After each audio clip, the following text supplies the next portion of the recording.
हमारे हमीरपुर के भोरंज विधानसभा क्षेत्र के विधायक सम्मानित श्री सुरेश कुमार जी, धर्मपुर विधानसभा क्षेत्र के विधायक सम्मानित श्री चंद्रशेखर जी, हमारे पूर्व में कांग्रेस कमेटी की विधायिका सम्मानित श्रीमती अनीता वर्मा जी, जो यहाँ से पहले विधायक रह चुकी है। पूर्व में बमसन का जो पुराना इलाका था, वहाँ से विधायक कांगड़ा कोऑपरेटिव बैंक के चेयरमैन कुलदीप सिंह पठानिया जी, हमारे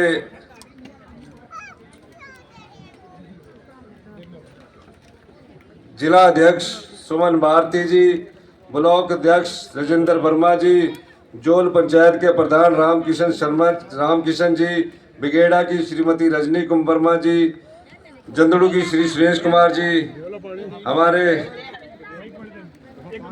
जोल पंचायत के बूथ अध्यक्ष श्री डिम्पल कुमार जी, जोल सचिव पुरुषोत्तम जी, बिगेड़ा बूथ 1 के प्रीतम जी, बिगेड़ा बूथ 2 अध्यक्ष करतार जी, न्यू जनहित कमेटी के अध्यक्ष श्री सोनलाल जी, जोल पंचायत के पूर्व उप प्रधान श्री सुभाष चौधरी जी, हमारे कर्नल लगवाल जी, नरेश ठाकुर पूर्व में जिला कांग्रेस कमेटी के अध्यक्ष, डॉक्टर सुरेंद्र के पिताजी, सुषमा जी, सभी इस पंचायत के बीड़ बघेड़ा पंचायत के सभी मेरे साथीगण।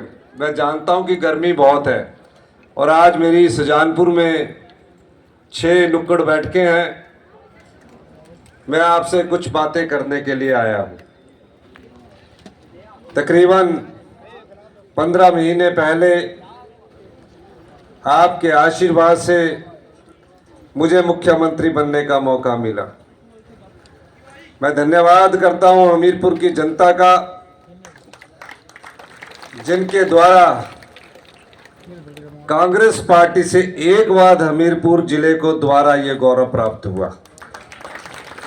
इससे पहले इस क्षेत्र का प्रतिनिधित्व पूर्व मुख्यमंत्री प्रेम कुमार धूमल जी ने किया और उसके बाद जब जयराम ठाकुर जी की सरकार बनी, तब यहां से जो आजकल भाजपा के बिके हुए प्रत्याशी हैं, उनके द्वारा वो चुनाव हार गए। धूमल साहब एक राजनीतिक षड्यंत्र का शिकार हुए। वो हमीरपुर से चुनाव लड़ते थे, लेकिन उनको सुजानपुर से चुनाव लड़ाया गया और सुजानपुर की जनता ने उस समय एक बड़ी गलती की।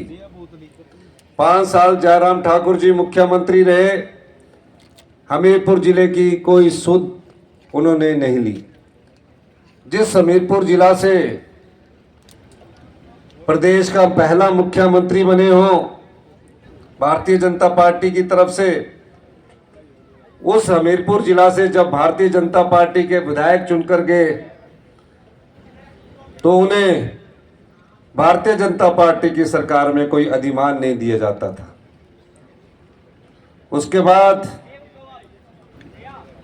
हमीरपुर जिला की जनता ने 4 कांग्रेस के विधायक चुनकर भेजे। पहली बार 35 साल में सुरेश कुमार जी विधायक चुनकर गए। बड़सर से एक और बिकाऊ विधायक थे और हमीरपुर जिला से भी एक आजाद प्रत्याशी चुनाव लड़कर गए। जैसे ही मैं मुख्यमंत्री बना, मैंने पूरे जिले का विस्तृत अध्ययन किया और उसको करने के बाद योजनाबद्ध तरीके से हमने योजनाओं को लागू करने की शुरुआत की। मेरा घर है, 5 विधानसभा क्षेत्र मेरे परिवार के लोग हैं, आप भी मेरे परिवार के लोग हैं। पर एक ऐसा बिकाऊ जिसे भारतीय जनता पार्टी ने अपना प्रत्याशी माना है, उनसे ये पूछा जाना चाहिए कि 14 महीने में सुजानपुर की जनता के लिए वो कौन सी योजना लेने के लिए मेरे पास आई। जब भी मैं बात करता था कि मुझे सुजानपुर के दौरे पर जाना है, वो ना नुकर करते रहते थे।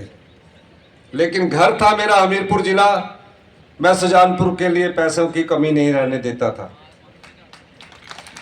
जो कुछ इस बिके हुए प्रत्याशी ने यहां मांगा, मैंने 14 महीने में उसे दिया। अपने एसडीएम मांगा, एक्शन मांगा, जो भी चॉइस के लोग थे उनको उसने मांगा और मैंने उसको दिया।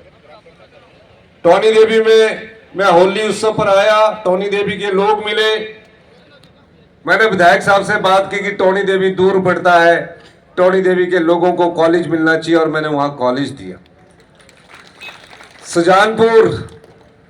सुजानपुर में 50 बेड का हॉस्पिटल था। सारे सुजानपुर के लोग, चाहे सुषमा जी या राजेंद्र वर्मा, सारे महिलाएं कि हमारा हॉस्पिटल को अपग्रेड करना चाहिए। मैंने 100 बेड का अपग्रेड हॉस्पिटल दिया।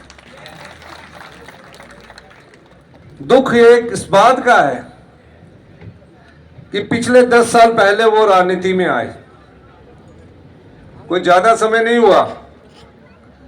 जब वो राजनीति में आए तो मन में सेवा भाव होना चाहिए, मन में कोई सेवा भाव नहीं है उनके। राजनीति का तरीका देखिए, एक बनाई सर्व कल्याण सभा, उसमें अपनी जेब से कोई पैसा नहीं दिया। कहा हम तो गरीब लोगों की मदद के लिए सर्वहितकारी कल्याण सभा बनाई है, इसमें आप भी धन दीजिए। इस बात का पता मुझे अभी लगा कि बद्दी के उद्योगपतियों से दबाव डालकर उस सर्वहितकारी सभा में पैसा लाया जाता था, लुधियाना से लाया जाता था। फिर पूर्व सैनिकों के सम्मान में सम्मान समारोह किया जाता था। जब पहला चुनाव लड़ा तो किसी को 5,000, किसी को 10,000, किसी को 11,000 रुपया उन्होंने दिया। पहला चुनाव आजाद प्रत्याशी के रूप में लड़ा। इच्छा इतनी ज्यादा कि एक साल में ही आपने उनको चुनाव चुनकर गया, एक साल में ही उन्होंने इस्तीफा देकर लोकसभा का चुनाव लड़ा। लोकसभा के चुनाव में किसी पार्टी कार्यकर्ता को टिकट देते, उस समय वो कांग्रेस में थे, वो नहीं दिया। सोचा विधानसभा की जो सत्ता है वो मेरे हाथ में रहने चाहिए, और अपनी पत्नी को टिकट दिया। और सुजानपुर की जनता ने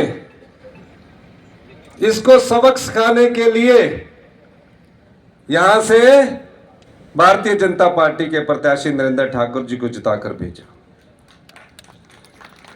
जब दूसरा चुनाव आया, घोषित मुख्यमंत्री प्रेम कुमार धूमल जी, घोषित मुख्यमंत्री पूरे हिमाचल प्रदेश का दौरा करके जब सुजानपुर में आए,